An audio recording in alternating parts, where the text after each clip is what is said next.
টাঙ্গাইলের মধুপুর উপজেলা বিএনপির সাবেক সাধারণ সম্পাদক দ্বাদশ জাতীয় সংসদ নির্বাচনে টাঙ্গাইল ১ মধুপুর ধনবাড়ী আসনের বিএনপির মনোনীত প্রার্থী এবং তিনবারের সফল মেয়র মরহুম সরকার শহীদের দ্বিতীয়তম মৃত্যুবার্ষিকী উদযাপন উপলক্ষে আলোচনা সভা ও দোয়া মাহফিল অনুষ্ঠিত হয়েছে।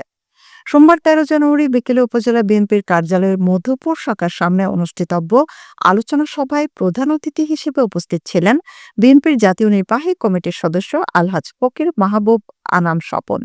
মধুপুর উপজেলা বিএনপির সভাপতি মোহাম্মদ জাকির হোসেন সরকারের সভাপতিত্বে উক্ত অনুষ্ঠানটির আয়োজন করেন মধুপুর উপজেলা বিএনপি এবং উপজেলা ও পৌর শাখার সকল অঙ্গ সহযোগী সংগঠনের নেতৃবৃন্দ।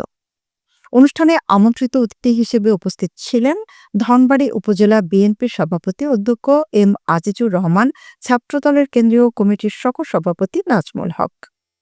বিশেষ অতিথি হিসেবে উপস্থিত ছিলেন উপজেলা বিএনপির সিনিয়র সভাপতি এম রতন হায়দার, মধুপুর পৌর বিএনপির সভাপতি খুররম খান ইউসুফজি প্রিন্স, সিনিয়র সহসভাপতি রেজাউল করিম সিদ্দিক, পৌর বিএনপির সহসভাপতি ও প্রয়াত সরকার শহীদের সহধর্মিণী আনোয়ার খন্দকার লিলি ও তার পুত্র আদিত্য সরকার প্রমুখ।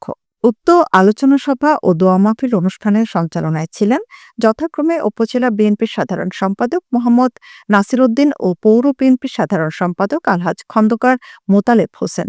অনুষ্ঠান শেষে প্রয়াত সরকার শহীদের বাসভবনে উপস্থিত সকলের মাঝে তাবারক বিতরণ করা হয়।